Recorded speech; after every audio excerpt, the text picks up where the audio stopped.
저는 윤석열 의원과 원 장관에겐 이렇게 품질과의 교류가 좀 있었고 한동훈 장관은 교류가 없었다. 나도 남한의 신윤계 후보가 아니다라고 해서 그런가요? 그렇다기보다는 식사 초청을 했는데 안 간 거 아닌가?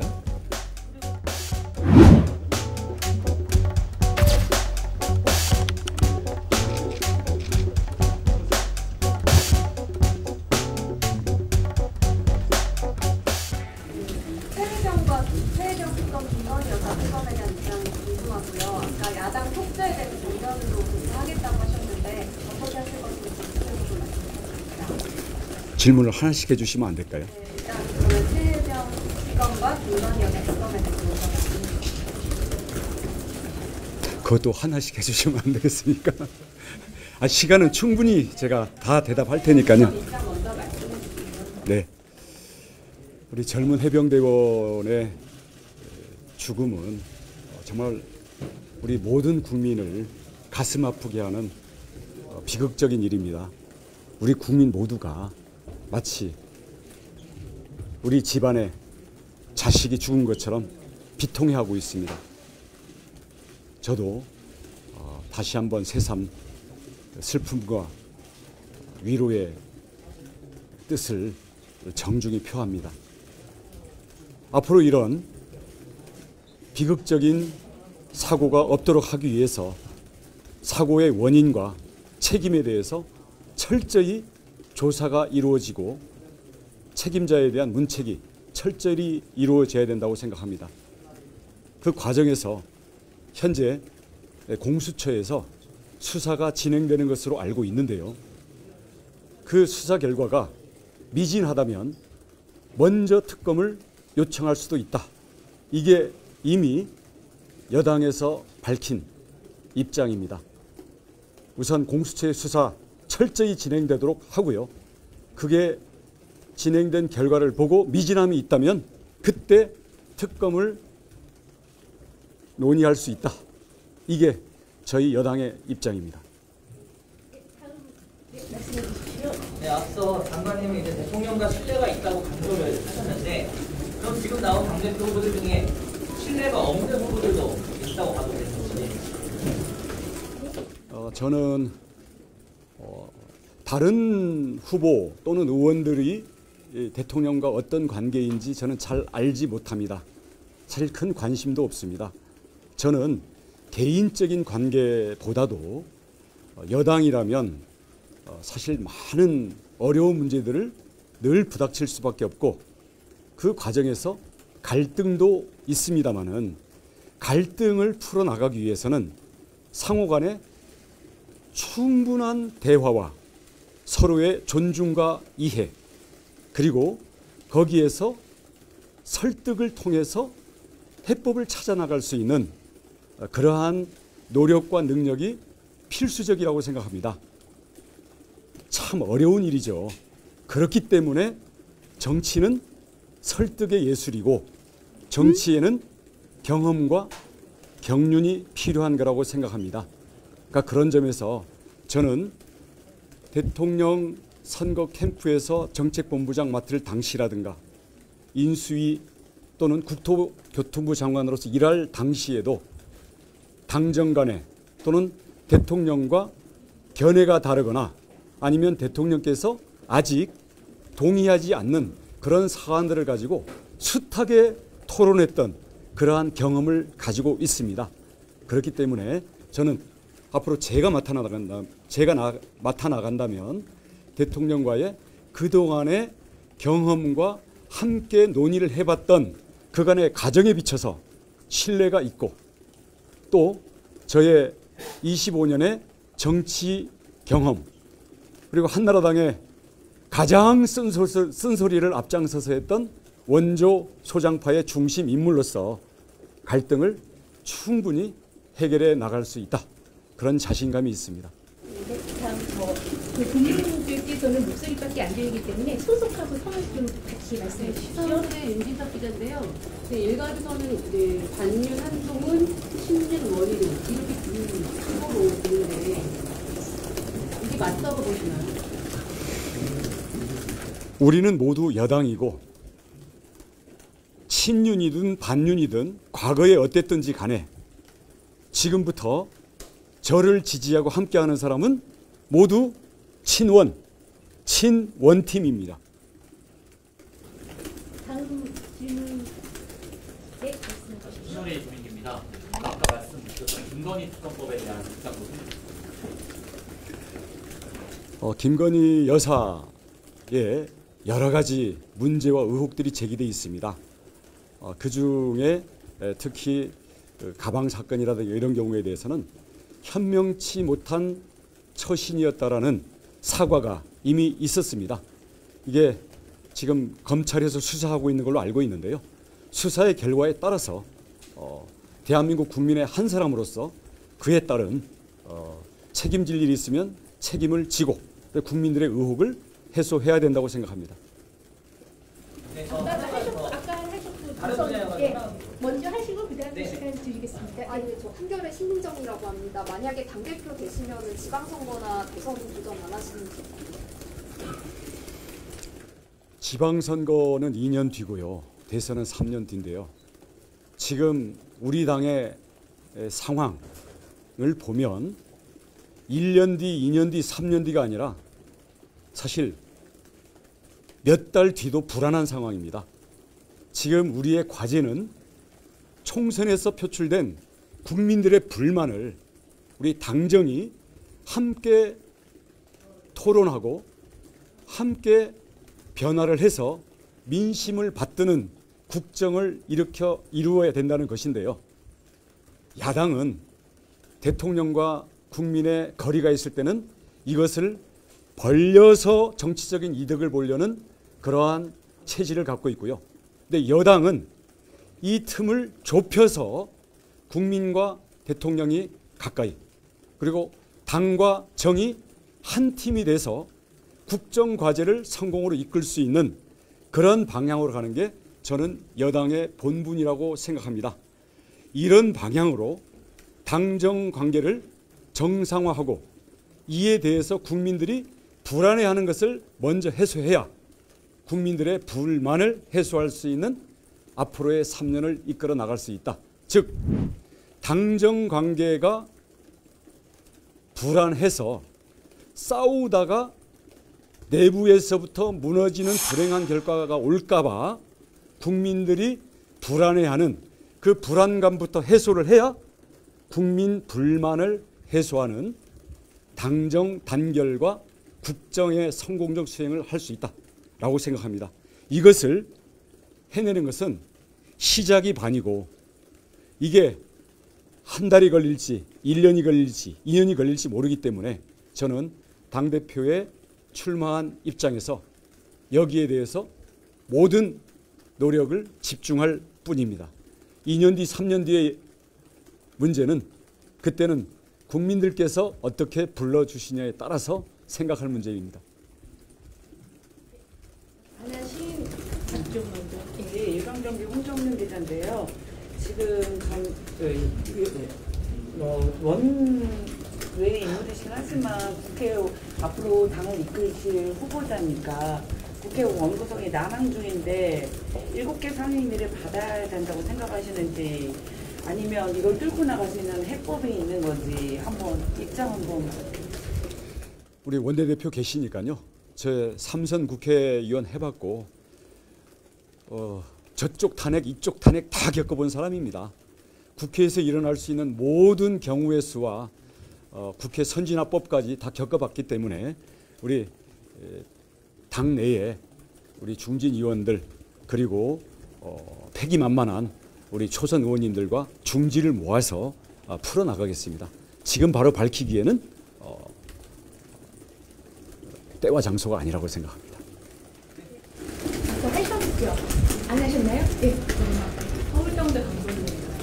오늘 나경원 의원이 스스로 리뷰가 아닌 사람이라면서 한 명은 제한적 투표하고 또 한 명은 정보 싸움에서 패했다고 전향했는 얘기에 대한 생각이 있으십니까?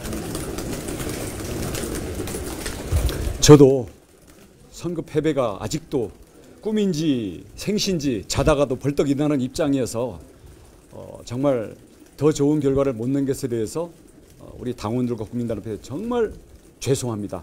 제 힘이 부족해서 돌덩이를 못 치웠습니다마는 20년 또는 그 이상 한 번도 우리 당 계열에서 당선된 적이 없는 그런 제주도나 인천에 출마해 보시고서 얘기해 주셨으면 좋겠습니다. 아까 하셨고 앞쪽에 지금 아까 안 하셨죠? 네, 죄송합니다. 하고 그 다음에 또 없으시면 그 다음에 기회 드릴게요. 네. 권익위보 배순정이라고 합니다. 총선에서 표출된 국민의 분단을 위해서는 함께 통합 민심을 가진 이렇게 말씀하셨는데요. 총선에서 표출된 국민의 분단을 뭐라고 읽으십니까? 여러 가지가 있겠죠. 이 자리에서 그걸 뭐 일일이 얘기하기에는 부적절하고요. 우선 첫 번째로는 경제의 어려움, 그리고 그로 인한 생활의 불안, 이 국민들이 여기에 가장 힘들어하고 있다고 생각합니다. 그래서 총선 기간에 이 부분에 대해서 여당이 이를 위해서 어떤 일들을 해왔고 또 부족한 점들에 대해서는 앞으로 어떤 일을 해갈지에 대한 경제와 민생의 비전을 제시하고 국민들에게 이것을 설명하는데 너무나 많이 부족했고, 특히 당 쪽의 역할이 거의 전무하다시피 했다고 생각합니다. 그러니까 이 점이 앞으로 개선이 돼야 될 거고요.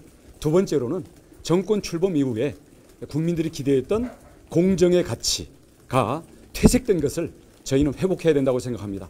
그래야만 지금 사법적 정의를 조롱하고 정치인들은 국민들의 사법적인 정의를 자기들은 피해간다라고 하는 이재명과 조국의 저 뻔뻔스러운 불공정을 우리가 심판해 나갈 수 있다고 생각합니다. 네, 군 관련해서 하나만 물어보시면 페는바이크 선우연입니다. 12사단 훈련병 사망 사건 관련해서 차라리 항명을 해라 이런 목소리가 나올 정도로 국민들의 군에 대한 신뢰도가 바닥으로 떨어진 상황입니다. 이런 상황에서 정치권의 역할이 어떻게 해야 될지. 그런 이야기가 나오지 않도록 군에 정말 자기의 목숨과 청춘을 바쳐서 희생하고 있는 거 아닙니까? 그럼 거기에 대해서는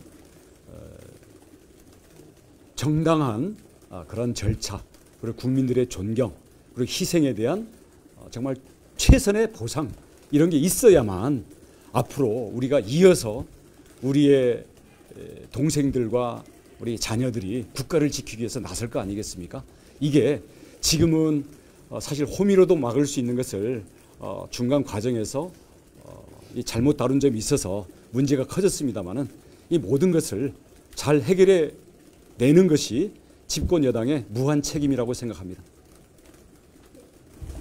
네, 앞에. 예리한 구성입니다.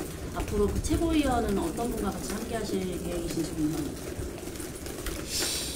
최고위원들이 당의 의사결정의 가장 1차적인 논의의 상대이고 또 당정 관계도 가장 앞장설 분들이기 때문에 좋은 분들을 모시기 위해서 지금 많은 분들과 대화도 하고 권유도 하고 또 거꾸로 저희가 제안을 받고 있기도 합니다마는 내일 모레 등록일인데 아직 최종 결정된 바가 없어서 이건 구체적인 개인들과 연결된 일이기 때문에 제가 먼저 제 입으로 공개하기에는 부적절한 것 같습니다. 조금 기다려 주시면 결과가 나올 겁니다. 제가 묻게 이재명 대표의 연임이 민주당에서 거의 부정하시라고 들었고요. 총선에서 군사도 통하시고 패배하셔서 만약에 당대표를 만나신다면 그 패배가 떠오르지 않을까 하시는 분들이 있는데 그런 분들에게 좀 설명하실 수 있는지 지역 후보로서 당대표로서 맡으셨을 때 어떤 점이 다를 수 있다고 보십니까? 정치는 개인의 어떤 한풀이를 하기 위한 그런 자리가 아닙니다. 국민들을 대표해서 또 공적인 그 업을 떠맡은 것이기 때문에 만약에 제가 이재명 대표를 당대표로서 상대하게 되면 여야 당대표로서 가장 바람직한 모습을 최대한 담아내기 위해서 최선을 다할 겁니다. 서울 출문 조중원 기자입니다. 그 아까 출마 선언문에서 4팀을 자처하시겠다고 말씀드렸는데 그 대통령실의 제2부속실 설치나 특별 감찰관 임명이 그에 대한 어떤 하나의 사례가 될 수 있는지, 그리고 혹시 그게 아니라면 바로 생각하신 부분이 있으신지. 그런 점들은 이미 약속했던 사항이기도 하지 않습니까? 그래서 이미 했던 약속을 안 지키고 있는 것에 대한 국민들의 따가운 그런 질책, 그것부터 해소해야 신뢰가 해소되고 국민과 대통령실의 거리가 좁혀질 수 있기 때문에 그런 것들이 레드팀의 최우선적 의제가 될 수 있다.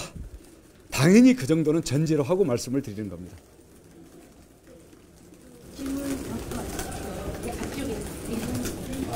한지영입니다. 방금 그 질문 연습인데요. 이재명 대표가 연임이 기정사실화가 됐다고 가정했을 때 당 대표를 만나시게 되면 아까 나경원 후보님께서 말하신 대로 원내대표로서 함께도 있을 건데 여기에 대해 어떻게 생각하시나요? 저는 3선 국회의원 그리고 2번의 광역단체장 그리고 대선 때 우리 현역 의원 전부를 지휘해서 공약과 국정과제를 만들었던 사람입니다. 그리고 가장 규모가 큰 국토교통부 장관으로서 우리 국정과제를 국회의원들과 함께 가장 앞장서서 밀고 나갔던 입장이기 때문에 역할 분담을 통해서 오히려 원내만 치우칠 수 있는 그러한 당의 운영을 원내, 원외가 다시 원팀이 되고 원내, 원외가 모두 대통령실과 정부를 통한 소통과 국정 참여를 최대화할 수 있도록 오히려 제가 더 넓게 아우르는 역할을 할 수 있다고 생각합니다. 네, 한동훈 전 위원장은 지구당 부활에 하신다고 하셨는데 어떤 입장이 있습니까? 저는 2004년에 지구당 또는 국회의원 후원금 등 정치개혁에 제가 설계를 했던 사람입니다. 하지만 그때 당시의 전제는 정치가 금권 정치로부터 깨끗해지고 그리고 정치 참여가 현역 국회의원 그리고 원외위원장 그리고 정치 신인 이 기회의 차별을 해소할 수 있는 국민 참여의 다양한 형태의 개방성이 이루어지면 당원의 뿌리 조직은 당연히 새로운 형태로 만든다. 그것은 뭐 블록체인 정당이 되든지 뭐 디지털 안팎의 정당이 되든지 이런 모델들이 있을 수 있기 때문에 저는 과거 형태의 지구당 부활은 반대하고요.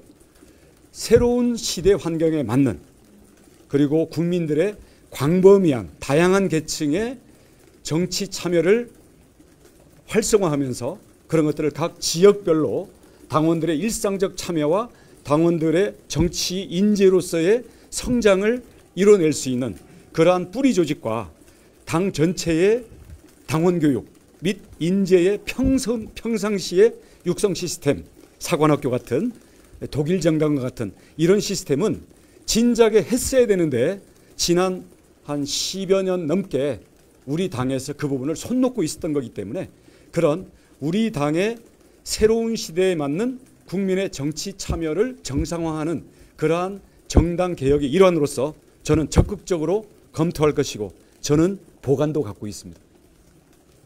네, 또 질문 있으신지 먼저 주셔서. 네. 아까 한동훈 위원장이 세상당 특검법에 대해서 안 받기에는 너무 무섭다 이렇게 가질 수 있다. 다만 특검을 대법원장이 지정하는 형태로 어떤 새로운 제안이 있는데요.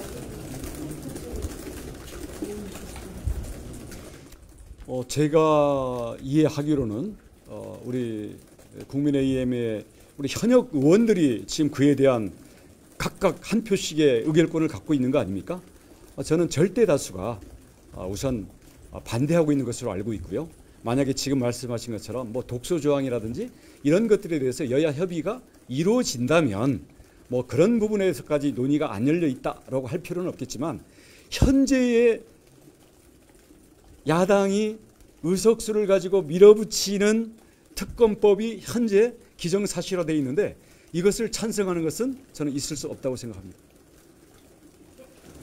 경향신문 오강호 기자인데요. 그 출마하시기 전에 대통령도 뵙고 오신 걸로 알고 있는데 전당대회 출마 관련해서도 좀 얘기 나누신 게 있었나요? 며칠이었나요? 엘살바도르 특사 보고차 용산에 다녀왔고요. 그래서 그동안의 여러 외교 활동 결과와 그 나라 대통령에 전하는 메시지 뭐 이런 부분들을 상세히 보고를 드렸고요. 그 과정에 아무튼 다른 주자들이 이미 다 다녀갔다라는 말씀을 하시더라고요. 그러면서 저는 나설 때가 아니라고 이미 언론에 나 있었기 때문에 그것은 화제에 오르지 않고 그 자리에서 끝났고요. 그 다음 날 제가 우리 동지들 지난 대선 경선 때 우리 윤석열 대통령과 제가 경쟁자로 있을 때부터 저와 모든 정치적 논의를 함께했던 동지들과 정말 고뇌와 경론 끝에 팀장이 안 나서면 팀원들이 어떻게 앞으로 이걸 뚫고 나가겠느냐라는 그런 호소와 어떤 집단적인 결의 속에서 제가 주체적으로 결단을 했고요. 결단을 하자마자 대통령께는 전화로 구두보고를 드렸습니다. 방금 말씀 주신 게 전당대회 출마 전에 나경원 의원과 한동훈 위원장이 모두 대통령을 만났다는 말씀인데 이미 다녀갔다고 만나고 식사까지 하고 갔다 그러더라고요. 그날 당시로는 원래는 비서실장한테 전화를 했는데 대통령한테 직접 전화를 드리는 게 예의 아니냐. 그래서 전화를 했는데 잘해봐라 이러고 끊었다고 말씀을 하시더라고요. 네, 저 더백도 소관이 기자입니다. 아까 총선에서 당 쪽의 역할이 전무했다고 말씀 주셨는데요. 어떻게 보면 총선대회 책임이 있는 한전 위원장의 출마에 대해서 어떻게 보고 계신지 궁금합니다. 정책 제시를 못했던 것은 사실 저부터 해당이 됩니다. 왜냐하면 제가 계양 그리고 인천 수도권 선거를 뛰어보니까요. 그 25만 원 생활지원금 문제에도 꼭 그게 옳다가 아니라 우리 정부가 우리 어려운 민생을 위해서 뭘 해주고 있느냐라는 그런 아우성이 정말 가슴이 아팠고요. 선거운동을 원래는 밤 12시까지 뛸 생각이었는데 8시 이후에는 손님이 없어서 가게들이 문 닫아서 선거운동 하러 갈 데가 없는 술집 빼고는.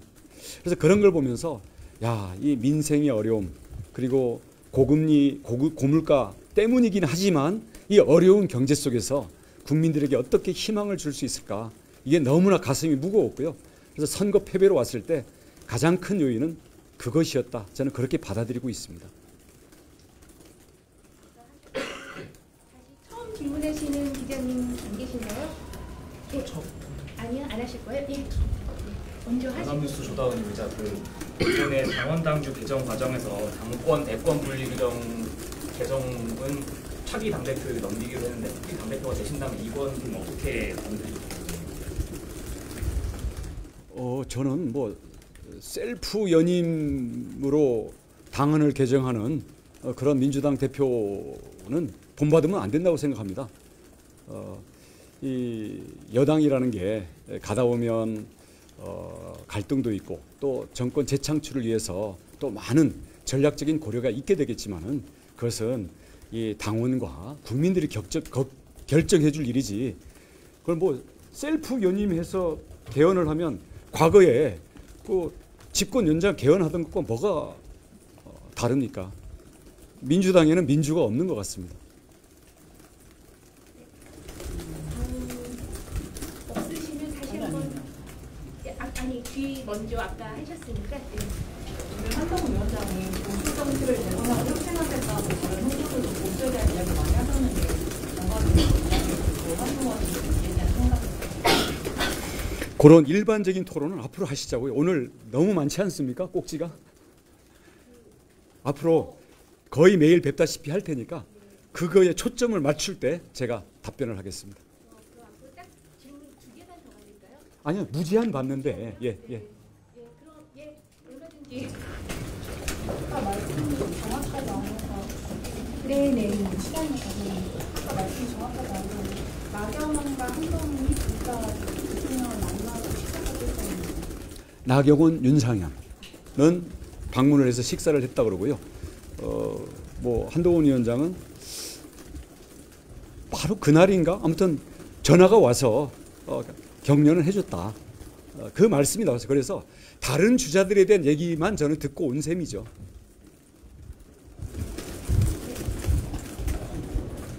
다시 질문하실 때는 앞쪽에 그렇다면 이 말씀을 관련해서 다시 한번 해석을 하면 나경원 윤석열 의원과 원 장관님은 이렇게 통실과의 교류가 좀 있었고 한동훈 장관은 교류가 없었다.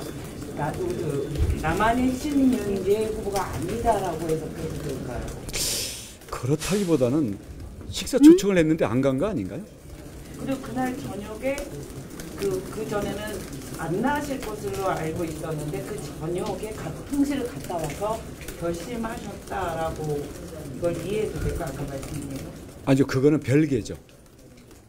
왜냐하면 엘살바도르 특사를 보고하고 다른 주자들에 대한 그 이야기는 용산 가서 듣고 온 건 사실이고요. 뭐 제가 거짓말할 수는 없으니까.